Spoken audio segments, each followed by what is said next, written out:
Il settimo episodio di The Last of Us, intitolato Left Behind, tratto dall'omonimo DLC del videogioco, mette completamente in pausa la narrazione principale della vicenda, un po' come è successo nella terza puntata, anche se lì, pur concentrandosi ampiamente sulla storia di Bill e Frank, almeno qualcosa di Ellie e Joel veniva mostrato. Qui invece la battuta d'arresto è stata addirittura più importante.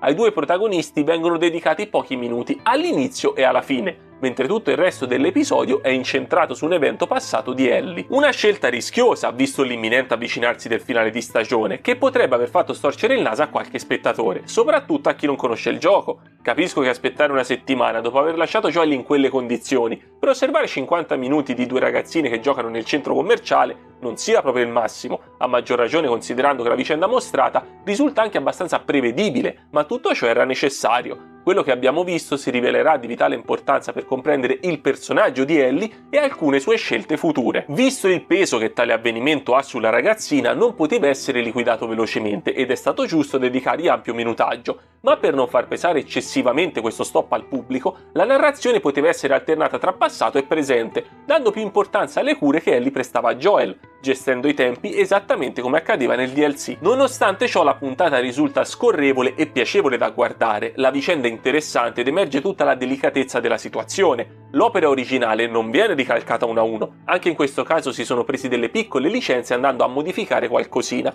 ma nulla di troppo eccessivo, il senso della storia rimane integro, quindi direi che tutto sommato hanno portato a casa il risultato. Come al solito in questa recensione ci saranno spoiler sulla puntata, ma non sul futuro della storia. Parlerò solo di ciò che ci è stato mostrato finora. Secondo me la cosa che meno funziona in questo episodio sono proprio i pochi minuti riguardanti Ellie e Joel, ma ne parleremo specificatamente più avanti. Vorrei prima concentrarmi sul lungo flashback che occupa la puntata nella sua quasi totalità, riguardante una vicenda passata della ragazzina, quando ancora frequentava la scuola Fedra. Il poco che ci viene mostrato sulla struttura militare è totalmente inedito. Nel gioco la storia partiva direttamente dall'incontro tra Ellie e la sua amica, ma ho apprezzato questa piccola digressione sul funzionamento della scuola, che aiuta a comprendere come vivano i ragazzini nelle ZQ e quali siano le loro possibilità una volta compiuti 17 anni di età, cosa che viene anche accennata da una frase di Riley nel proseguire della puntata. Inoltre, grazie ad una conversazione tra un ufficiale e Ellie, capiamo come il suo carattere ribelli le causi problemi all'interno di un contesto di quel tipo, cosa che a sua volta non le consente di stringere legami e avere amici, fatta eccezione appunto per Riley. La ragazza era sparita da qualche settimana, abbandonando Ellie, che era arrivata addirittura a crederla morta. È interessante notare nella scena del loro incontro la fotografia che hanno scelto di usare. Grazie alla luce proveniente dalla Bajou e dalla lampada a muro, la stanza viene caldamente illuminata, contrapponendosi totalmente all'innaturale luce esterna rossastra che entra prepotentemente dalla finestra, quasi a suggerire come al momento le due ragazze si trovino in un luogo sicuro mentre fuori il pericolo è in agguato. Infatti questo colore andrà poi ad esplodere nel momento in cui usciranno e si muoveranno tra i vicoli pattugliati dalla Fedra. Tale soluzione potrebbe anche essere vista come un'anticipazione della situazione mortale in cui di lì a breve finiranno le due amiche, o come il pericolo portato dalla stessa Riley, che fa il suo ingresso proprio da quella finestra, soprattutto ora che è entrata a far parte delle luci, visto il contesto in cui si trovano. Il paragone tra Fedra e luci è un altro argomento abbastanza importante che emerge nella puntata. Attraverso il dialogo che Ellie e Riley hanno mentre si dirigono al centro commerciale, viene messo in risalto ancora una volta come nessuna delle due organizzazioni sia totalmente buona o totalmente cattiva. Le luci si considereranno pure come paladini della libertà, ma non si fanno scrupoli a far saltare in aria interi edifici e sfruttare una ragazzina per i loro scopi. Quello della Fedra sarà pure un governo militare che per certi versi opprime le persone, ma le tengono comunque al sicuro, fornendo cibo, protezione e all'occorrenza rendendo funzionanti vecchi edifici per ospitare i nuovi arrivati. Nel momento in cui le due amiche arrivano al centro commerciale, cominciamo progressivamente a capire quale sia il senso della puntata e perché tale episodio risulti così importante per il personaggio di Ellie. Assistiamo a quella che letteralmente è stata la notte migliore della sua vita, il regalo da Dio offertole da Riley che ha voluto salutarla nel miglior modo possibile, prima di partire con le luci. Il rapporto tra le due viene perfettamente rappresentato nel corso dell'episodio, grazie sicuramente ai dialoghi e alla sceneggiatura, mediante i quali arriviamo a comprendere quanto l'una sia importante per l'altra e viceversa, ma è soprattutto attraverso una grandissima interpretazione di Bella Ramsey che capiamo cosa ci sia realmente tra le due ragazzine. Appare chiaro immediatamente, anche a chi non conosce l'opera originale, che Ellie nutra dei sentimenti per Riley, grazie agli sguardi che le rivolge e ad una serie di microespressioni estremamente comunicative. Quella di Bella Ramsey non è stata una recitazione che ha lavorato di sottrazione, di non detto. I sentimenti del suo personaggio non venivano elaborati internamente, ma nemmeno esplicitati in modo esagerato, non arrivavano mai ad esplodere, sono sempre stati comunicati in modo naturale, esattamente il tipo di interpretazione che il contesto richiedeva, e in questo l'attrice è stata eccezionale. Memorabile la sua faccia dopo aver baciato Riley e aver capito come i suoi sentimenti fossero ricambiati, supportata in tutto anche da una scrittura attenta ai particolari. Il momento in cui Ellie, per cambiarsi i vestiti, chiede a Riley di voltarsi è già abbastanza emblematico, non è il tipo di comportamento che in generale si adotta con gli amici. La recitazione di Bella non è stata lodevole solo per quanto riguarda il modo in cui i sentimenti che Ellie nutre nei confronti di Riley sono stati comunicati, ma è anche il rapporto con l'ambiente circostante che viene perfettamente esplicitato. Le reazioni di Ellie alle varie meraviglie del centro commerciale sono di una tenerezza infinita. Emergono tutta la sua gioia e il suo stupore per delle cose che a noi possono apparire semplici e comuni, ma che per lei risultano grandiose, visto che non le è stato permesso viverle. Ovviamente anche delle scale mobili, ad una ragazzina cresciuta in quel mondo, sembrano una cosa fuori di testa. Viene comunicato in maniera decisamente più convincente lo stesso messaggio che faceva capolino in alcuni momenti della terza puntata, ad esempio quando Ellie entrava in macchina o parlava dell'aereo con Joel. Visto che in questo episodio è stata trasmessa la stessa identica cosa, ma con molta più forza, non vedo quale motivo ci fosse di inserire precedentemente scene aventi il medesimo scopo, ma lasciamo perdere, questo è un altro discorso. Il centro commerciale nella puntata diventa quindi luogo magico per Ellie e Riley, offrendogli una pausa dagli orrori del mondo esterno, donandogli una notte che pare quasi rimanere sospesa nel tempo. Anche il modo in cui questo loro mondo dei balocchi viene visivamente rappresentato è indicativo di ciò. Le scenografie sono come sempre stupende. La scena di Ellie che osserva dall'alto il centro commerciale accendersi è spettacolare. La fotografia diventa molto calda ed accogliente, quasi avvolgente, soprattutto nella sequenza riguardante la giostra, che si contrappone perfettamente alla fotografia più fredda e sterile dell'esterno, ma anche di tutti gli ambienti in generale che finora ci sono stati mostrati, ad eccezione forse di Jackson, la città di Tommy. Trovo però un po' irrealistico che dopo 20 anni di pandemia in quel centro commerciale funzioni ancora tutto, e va bene le scale mobili, vanno bene le casse e la finta bara nel negozio a tema Halloween, va bene anche la cabina fotografica che addirittura gli stampa le foto,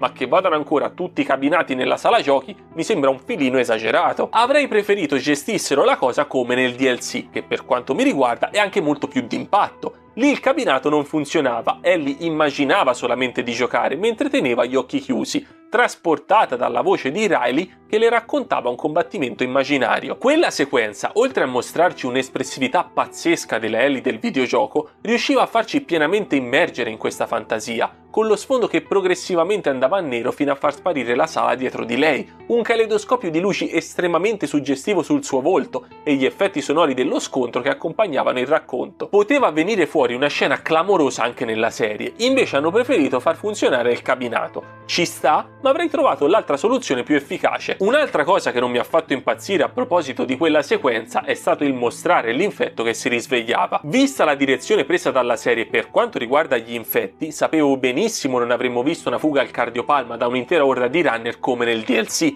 Immaginavo sarebbe stato un singolo infetto a mordere entrambe le ragazzine, ma mostrarcelo addirittura prima in questo modo non ha fatto altro che aumentare la prevedibilità della puntata. Era chiaro a quel punto cosa sarebbe successo. Inoltre trovo abbastanza strano come Riley non si fosse accorta dell'infetto o non fosse stata attaccata prima, dato che dormiva in quel posto da qualche giorno per ordine delle luci e lo aveva esplorato per organizzare la serata con Ellie. Nel gioco questo interrogativo non si poneva semplicemente perché Riley non stava nel centro commerciale, ma ci capitava per caso insieme all'amica, dopo aver attraversato l'intera città rischiando anche di morire per vedere Ellie un'ultima volta prima di partire. Tra l'altro, quando le due litigavano, Riley le faceva presente questa cosa, chiarendo quanti pericoli avesse corso non solo per stare con lei, ma anche per recuperare le pistole ad acqua a cui Ellie era affezionata, che le erano state sequestrate alla scuola. Nella puntata quello specifico oggetto è stato eliminato e varia leggermente anche il motivo scatenante della loro discussione. Diciamo che nel gioco la reazione di Ellie una volta venuta a conoscenza dell'imminente partenza di Riley è leggermente diversa. Potremmo definirla più matura se vogliamo, mentre nella serie si comporta più da bambina della sua età, e devo dire che ci sta, non ho avvertito forzature di alcun tipo, è stato tutto molto naturale. Ma veniamo ora a quello che per quanto mi riguarda è il tasto dolente di questo flashback: lo scontro con l'infetto, che non è davvero nulla di che. Non c'è pathos, non c'è tensione, è diretto male, c'è un taglio criminale, nemmeno lo fanno spuntare all'improvviso, ce lo fanno pure sentire che arriva, è lì che inciampa, è Riley che sviene, veramente il nulla cosmico. Nemmeno il trucco sull'attore mi è parso convincente, sembra non ci credessero nemmeno loro in questa scena, la definirei quasi amatoriale, ma togliamo pure il quasi. Doveva finire così, Ellie e Riley morse, non importa in che modo, e hanno tirato via.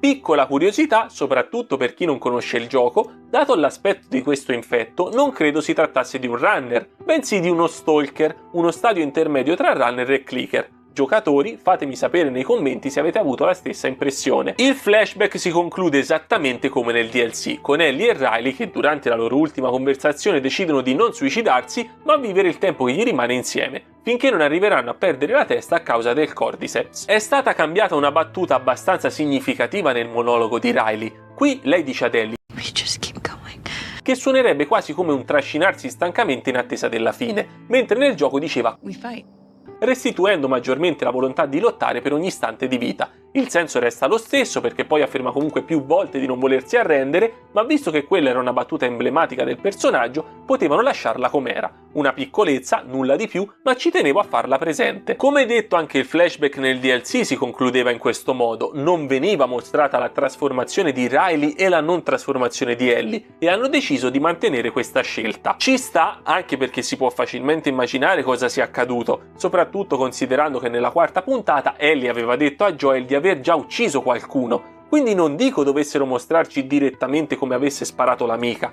ma potevano comunque spingersi un pochetto oltre. Fin dalla prima volta che ho giocato il DLC mi ero chiesto quale fosse stata la reazione di Ellie, e la serie poteva essere una buona occasione per approfondire questo lato della vicenda. Una volta concluso il flashback si può chiaramente intuire perché fosse importantissimo mostrare la storia di Ellie e Riley in questo specifico momento. Dopo aver già perso qualcuno che l'ha lasciata con il messaggio di non arrendersi e continuare a lottare, Ellie rifiuta di abbandonare Joel e tenta di salvarlo. Capisco però, come detto nell'introduzione, che stoppare in questo modo la narrazione principale a sole 3 puntate dalla fine possa essere il risultato fastidioso per qualcuno. Noi giocatori abbiamo vissuto questa vicenda a storia conclusa, quando già sapevamo tutto, quindi vivere il DLC è stato tutt'altro che steccante, ma visto che nella serie è stato gestito in modo diverso, forse sarebbe stato meglio tagliare qualcosina e alternare passato e presente, dando più importanza alle cure che Ellie prestava a Joel, anche perché pure queste sono state tirate via. Casualmente nella casa dove si erano rifugiati la ragazzina trova ago e filo e lo ricuce così. Insomma, non dico di fare trovare il kit medico sopra l'elicottero come nel gioco, ma un minimo di ricerca, anche solo qualcosina per disinfettare la ferita, sarebbe stato doveroso. Leggendo qui e là ho notato come questa puntata in generale non sia stata apprezzatissima. Oltre per i motivi di cui ho già parlato, secondo me il pubblico l'avrebbe digerita più facilmente se non avessero già incentrato un intero episodio sul passato di 2 personaggi secondari.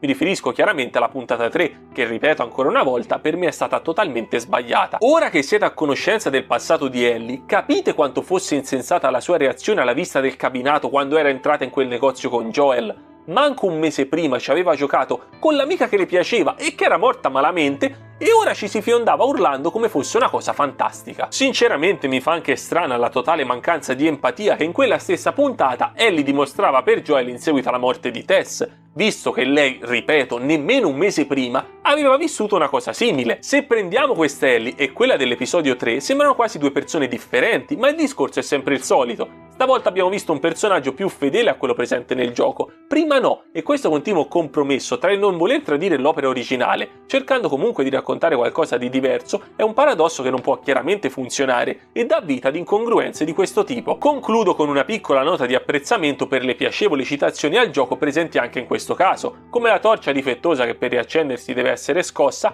quella battuta di Ellie sul dinosauro o le maschere che lei e Riley indossavano mentre ballavano. Carini anche i poster nella stanza della ragazzina su Mortal Kombat 2, lo spazio e i dinosauri. Penso possa essere tutto, spero la recensione vi sia piaciuta, vi do appuntamento alla prossima settimana e come sempre ricordate: se non credete nel buio, cercate le luci, credete nelle luci.